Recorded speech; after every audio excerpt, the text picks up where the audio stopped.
essas possibilidades assim que a tecnologia nos traz, elas são incríveis, né, irmão? São incríveis, assim, a gente poder celebrar o Senhor, transmitir a mensagem usando esses instrumentos. Eu quero louvar a Deus, obrigado, por aqueles que têm trabalhado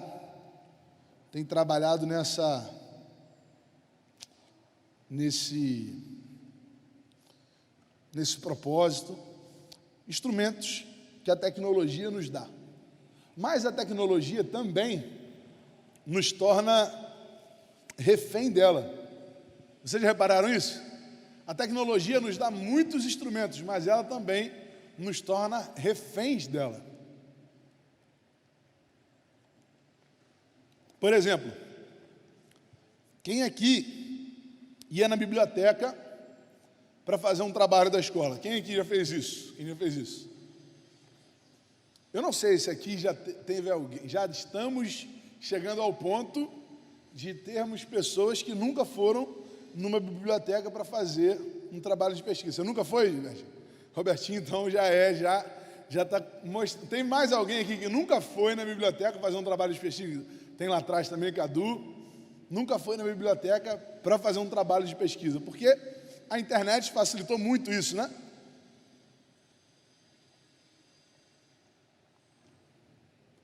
Pesquisas que às vezes levariam uma eternidade, elas hoje já acontecem no estalar de dedos, muito rapidamente. As coisas, a gente consegue ter essas informações, né? Eu gosto de aquário, na verdade eu gosto de ter bicho, assim, geralmente bicho que é inconveniente, geralmente é um bicho que não é comum, né? Por exemplo, já tive rato, já tive chinchila, já tive um monte de bicho assim, irmão. E eu gosto muito de peixe. Consegui comprar um aquário, botei lá na minha sala, o irmão Alex me ajudou a buscar o aquário, colocar lá no lugar, e eu descobri um monte de coisa que eu não sabia antes. Eu sempre gostei de aquário, desde pequeno a gente tinha aquário, mas como é que era aquela questão do aquário? Você bota aquela água lá, bota um anticlórico, coloca os peixinhos lá dentro, de vez em quando você tira tudo, lava, e aí morre aquele monte de peixe, entre uma coisa e outra, você bota de novo. Então, eu comecei através da internet, ter um monte de conhecimento que eu não tinha, um monte de instruções, por exemplo, para não matar os peixes quando a gente trocava a água do aquário. Coisas simples, assim, que a gente vai aprendendo, que eu nunca iria numa biblioteca para pesquisar sobre como criar peixes, como colocar um aquário em casa. Então, a tecnologia nos dá muitos instrumentos, mas ela também nos deixa refém delas. Por exemplo, essa questão da pesquisa, né? Quantas coisas a gente perdeu sem ter a experiência da biblioteca, né? Aquela necessidade de concentração, ninguém pode falar, ninguém pode fazer barulho, o pessoal senta, faz uma pesquisa. Hoje em dia a gente está se tornando refém da tecnologia. Eu lembro que há algum tempo atrás, e não faz nem muito tempo assim, quando o celular, já tinha celular, mas o celular era uma coisa mais difícil de alguém ter.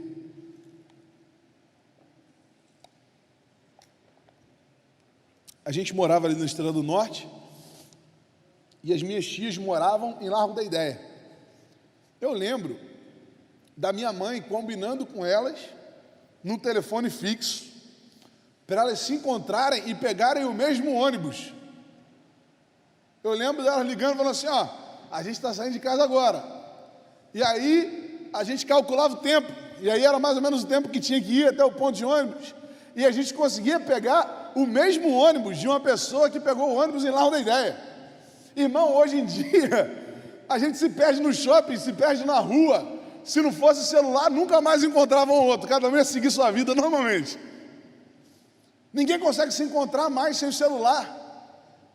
Vou te dar um outro exemplo. Números de telefone. Quem aqui lembra de números de telefone antigos aí? Alguém lembra? Números de telefone antigos. E a gente sabia os números de telefone, todo mundo de cabeça, né? Qual o número da casa da minha avó, qual o número da casa da minha tia, qual o número lá de casa. Hoje em dia, quantos números de telefone você sabe? Só o seu. Daqui da igreja, né? Quantos números de telefone você consegue guardar na sua memória? Algumas pessoas não sabem nem o próprio número, né?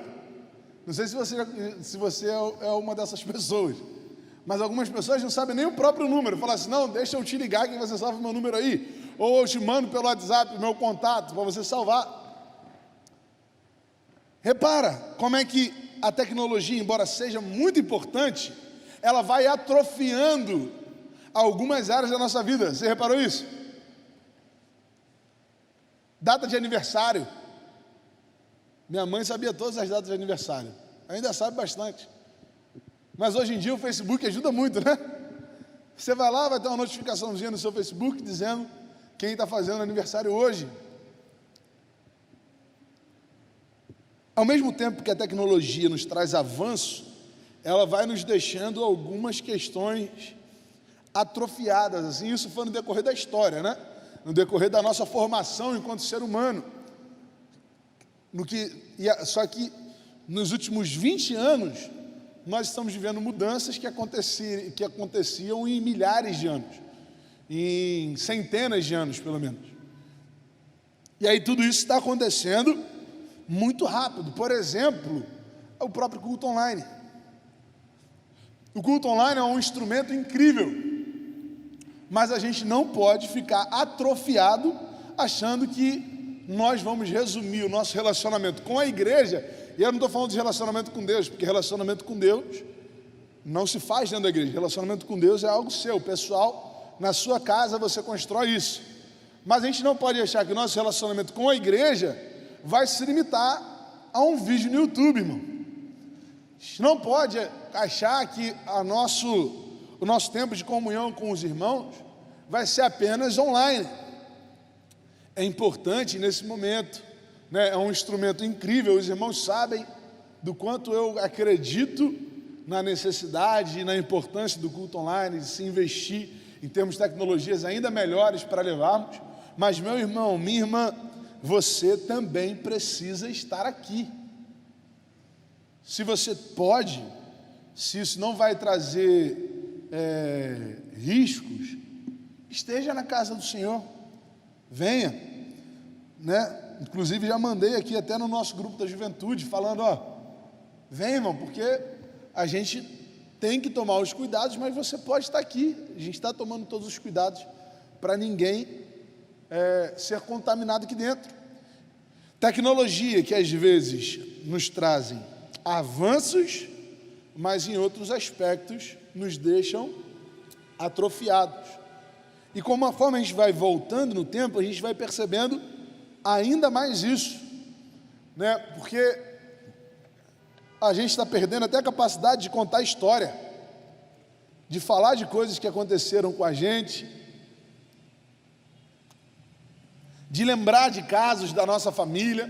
Eu não sei se a sua família é assim, mas a minha é, de quando se junta, adora contar um caso, adora contar alguma coisa que aconteceu há não sei quantos anos atrás, na época da infância, na época da adolescência, de como era a igreja naquele tempo, de como eles faziam, de para onde eles iam, daquilo que viviam, tudo era compartilhado, e conforme você vai voltando, isso vai sendo ainda maior. Quando a gente vai vendo, por exemplo, nações patriarcais, como a nação de Israel, era uma nação onde a história era transmitida oralmente, onde tudo que havia acontecido deveria ser transmitido de geração em geração. Os pais anunciam aos filhos, e os filhos anunciam àqueles que virão. Ou seja, a capacidade da memória desses homens era muito grande. A capacidade de guardar informação, de reter e saber o que havia acontecido, era muito maior do que a nossa. Porque hoje nós estamos pendurados em computadores. Hoje nós temos papel e caneta, pelo menos, papel e caneta para anotar a nossa lista de tarefa. Mas agora imagine, irmão, onde que Moisés anotava a lista de tarefa dele para administrar um povo daquele tamanho. Imagina onde que Josué anotava a quantidade de tarefas que ele tinha no dia. Eu não sei se você já teve a oportunidade de olhar a agenda do pastor Vanderlei, mas o pastor Vanderlei, você vai lá, tem um monte de aquela letrinha miudinha dele, ele vai anotando tudo que ele tem que fazer no dia, e aí vai marcando o que ele fez, vai marcando o que ele fez, vai marcando. Imagina Josué, imagina Moisés tendo que fazer isso tudo, irmão. Eles tinham uma capacidade de memória incrível. Prova disso foi a necessidade ou a habilidade que eles tinham de transmitir às próximas gerações, por exemplo, princípios que são fundamentais. A história que aconteceu, porque a nação de Israel, ela na verdade ela é uma família. A nação de Israel é uma família. A família de quem? A família de Jacó. A família de Jacó. Aquele que teve o seu nome transformado, o seu nome mudado para Israel. A nação de Israel são os descendentes de Jacó. São os descendentes de Jacó, que são descendentes também de Abraão, mas especificamente ali, os descendentes de Jacó, os descendentes de Israel. Ou seja, a família foi responsável por transmitir não apenas a história, mas inclusive os princípios. Eu quero pensar com você hoje, eu queria que você guardasse no seu coração a necessidade de gerarmos famílias que amam o Senhor. Esse é o tema do nosso mês, famílias que amam a Deus. E isso, irmão, não vai ser gerado com novas tecnologias. Isso não vai ser gerado com novos métodos de ensino. Isso não vai ser gerado pela igreja. Isso não vai ser gerado pelos pastores. Isso não vai ser gerado pelos professores. Isso vai ser gerado por pais, tios, avós, que temem ao Senhor e ensinam de maneira oral, ensinam através do relacionamento o que significa realmente amar a Deus.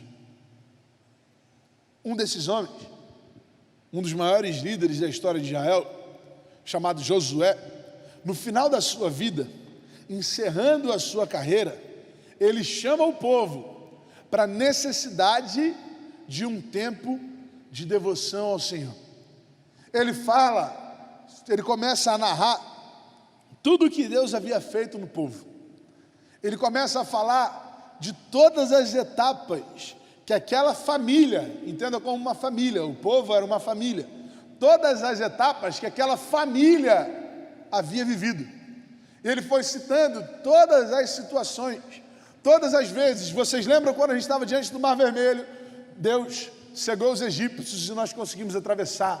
Vocês lembram como Deus fez nosso pai Abraão ter filhos? Vocês lembram de como nós vivemos no deserto? Vocês lembram que agora nesse período, e aí Josué, né, agora que eu digo, no período de Josué, nesse período de guerra, o quanto Deus nos entregou os nossos inimigos nas nossas mãos. E aí Josué, que era o pai do povo, se eu posso dizer assim, começa a falar para a sua família tudo aquilo que Deus havia ensinado a eles, tudo aquilo que Deus havia feito durante todos esses dias. E já encerrando esse seu discurso, ele traz um texto que eu gostaria de ler junto com você, que é muito conhecido. Josué capítulo 24, versos 14 e 15.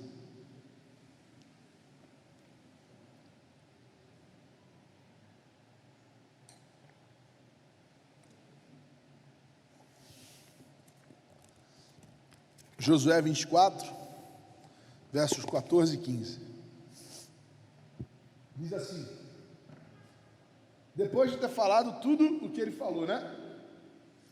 Depois de ter relembrado todos esses momentos da sua família com Deus, ele diz o seguinte: agora, ou seja, depois de terem escutado tudo isso, temam o Senhor e sirvam-no com integridade e fidelidade. Joguem fora os deuses que os seus antepassados adoraram além do Eufrates e no Egito, e sirvam ao Senhor. Se, porém, não lhes agrada servir ao Senhor, Escolham hoje a quem irão servir. Se aos deuses que os seus antepassados serviram além do Eufrates, ou aos deuses dos amorreus, em cuja terra vocês estão vivendo. Mas eu e minha família serviremos ao Senhor. Serviço. E o serviço, irmão, que está sendo agora transmitido ou incentivado por Josué, o serviço, ele tem algumas motivações.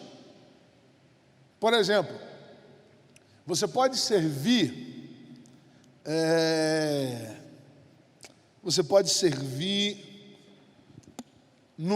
em forças armadas, por exemplo.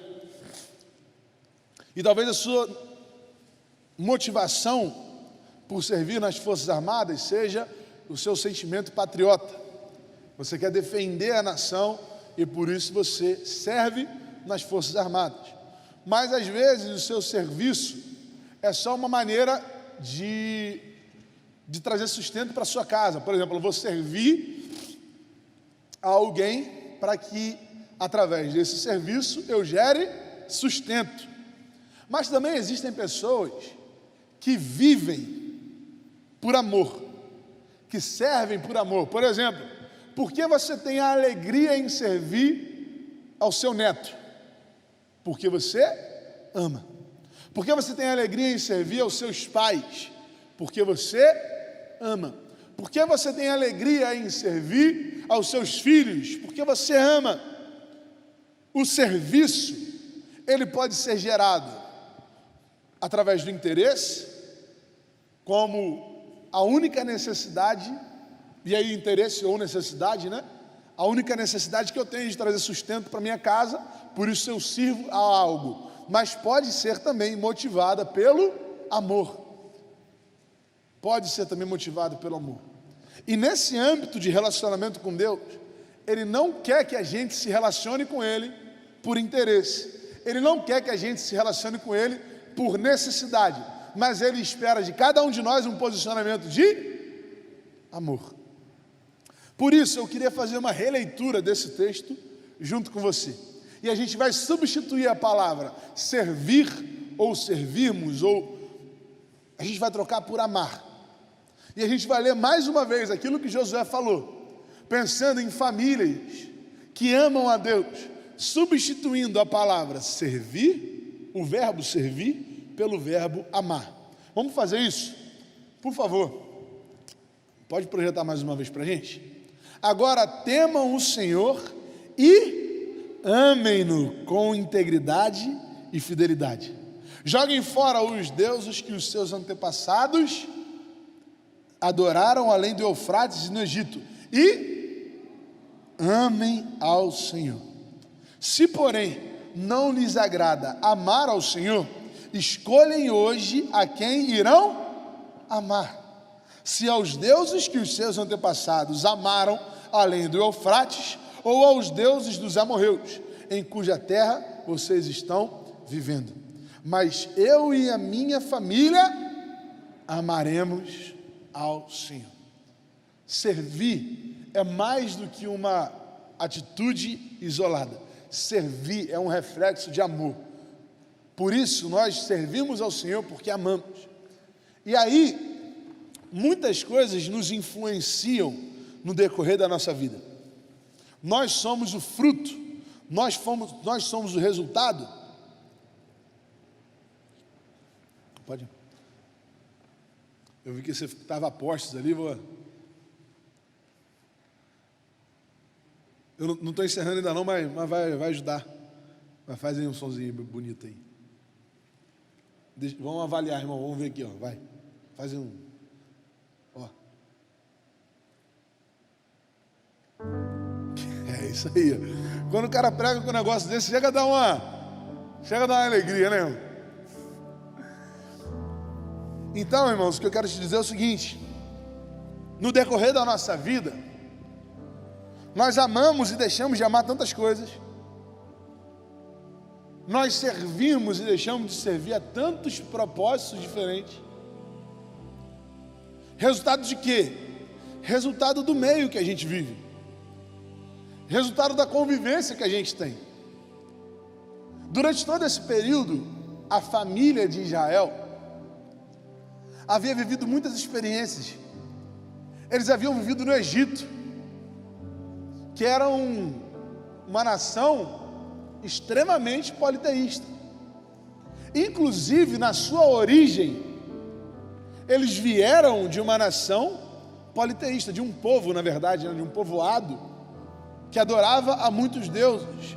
Inclusive, no início do capítulo 24, se você for ler aí, você vai ver que Josué lembra disso. Josué fala assim: olha, o nosso pai Terá, o pai de Abraão, ele vivia entre os caldeus, ele possuía muitos deuses, ele servia a muitos deuses. Mas não é porque a nossa família serviu a outros deuses no passado que nós estaremos presos àquilo que eles mesmos escolheram viver. Quantas vezes nós nos prendemos, nos condicionamos à realidade do passado da nossa família, porque sempre foi assim, sempre agimos assim, o nosso método sempre foi esse, a nossa ideia sempre foi essa. E aí nesse texto que nós lemos, no verso 15, fala assim, ó: escolham hoje a quem vocês irão servir. E aí a gente usou a palavra amar, então eu vou usar a palavra amar aqui também. Escolham hoje a quem irão amar, se aos deuses que os seus antepassados serviram além do Eufrates. Ou seja, está falando sobre a história da família, está falando sobre aquilo que a família viveu, está falando sobre aquilo que faz parte da identidade do povo de Israel, da nação de Israel, que agora era uma nação que estava começando a se formar, um povo escravo que saiu do Egito e estava começando a se estruturar enquanto nação. E uma das questões que importam dentro de uma nação é a religiosidade.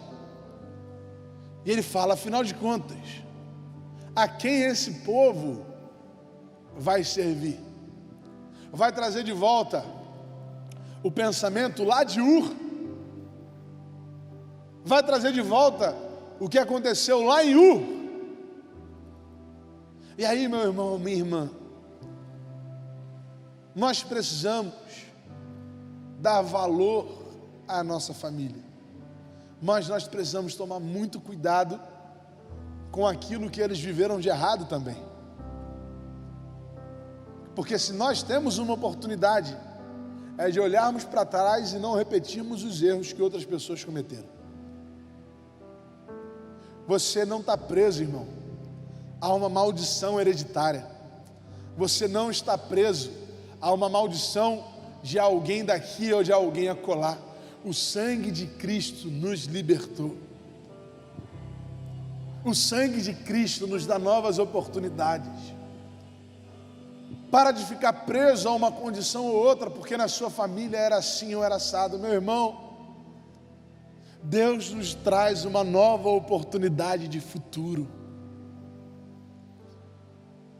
O que Josué está falando é: vocês querem repetir os mesmos erros, vocês querem viver da mesma forma, vocês querem amar a esses mesmos deuses.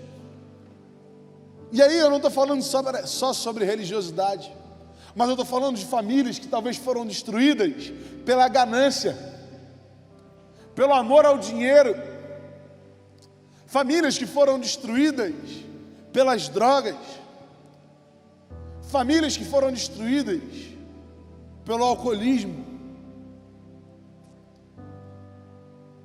famílias que foram destruídas por escolhas erradas. Não, irmão. Escolham hoje. Escolham agora a quem vocês irão amar. E isso não está preso a uma situação do passado. Isso não está preso a uma decisão que os nossos pais fizeram por nós. E aí Josué continua e ele fala assim: vocês vão servir aos deuses do passado ou vocês vão servir aos deuses que vocês acabaram de conhecer também. Deuses de pessoas que estiveram em nossa volta, que conviveram com a gente. E aí o apóstolo Paulo fala que as más conversações corrompem os bons costumes.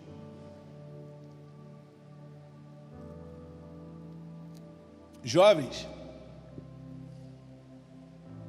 famílias que têm sido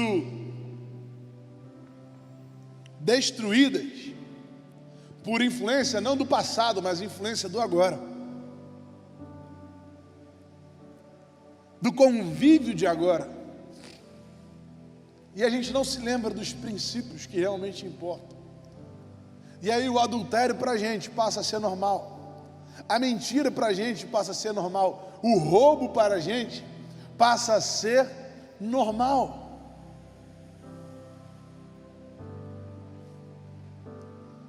A quem vocês irão amar? Quais escolhas vocês vão fazer? Servir aos deuses dos seus antepassados? Cometer os mesmos erros dos seus antepassados enquanto estavam além do Eufrates e no Egito? Ou servir aos deuses que a sociedade de hoje tem colocado em nosso coração? Quais são esses deuses? E eu posso citar alguns para você. A ganância continua sendo um dos deuses de hoje em dia. A ambição a qualquer preço continua sendo um dos deuses. O dinheiro continua sendo um dos deuses de hoje em dia. O status também é um dos deuses de hoje em dia. A vontade de parecer ser aquilo que não é também um dos deuses de hoje em dia. Redes sociais tem sido um dos deuses. Ideologias políticas têm sido um desses deuses. A vontade de estar certo a qualquer custo tem sido um desses deuses. Quais têm sido os deuses que têm corrompido a nossa geração? Os do passado ou os de agora? Mas assim como Josué, assim como esse grande líder chamou o povo, eu queria te convidar também a refletir. Porém eu e a minha casa serviremos, amaremos ao Senhor. Famílias que amam a Deus, meu irmão, minha irmã, são famílias que transformam realidades. O nosso amor, irmão, precisa ser maior do que o nosso legalismo. Eu já falei isso algumas vezes, de às vezes pessoas que erram, se frustram. Uma menina que pode ter engravidado na sua adolescência, ela chega em casa, ela sofre com o olhar de condenação do pai. Chega no colégio, ela é taxada como alguém que foi abusada, porque sempre cai na conta da menina, irmão. Sempre cai na conta da menina. E aí chega na igreja, a primeira coisa que a gente quer fazer é excluir. A primeira coisa que a gente quer fazer é afastar. Eu não estou falando, irmão, que a gente concorda com essa atitude, mas o que eu digo é que a gente precisa abraçar uns aos outros, cuidar antes de apontar, abraçar antes de dizer o erro, porque às vezes as coisas acontecem na nossa família, às vezes as coisas acontecem com a gente, e aí por legalismo, por medo do que as pessoas vão falar, nós estamos condenando aqueles que nós amamos, ao inferno. O que as pessoas querem de nós, irmão, o que a nossa família quer de nós, é que nós amemos ao Senhor acima de todas as coisas. E quando amarmos ao Senhor acima de todas as coisas, serviremos, amaremos ao próximo como a nós mesmos. Eu quero te convidar a servir ao Senhor, a amar ao Senhor, porque famílias que amam a Deus são famílias que transformam a realidade à sua volta.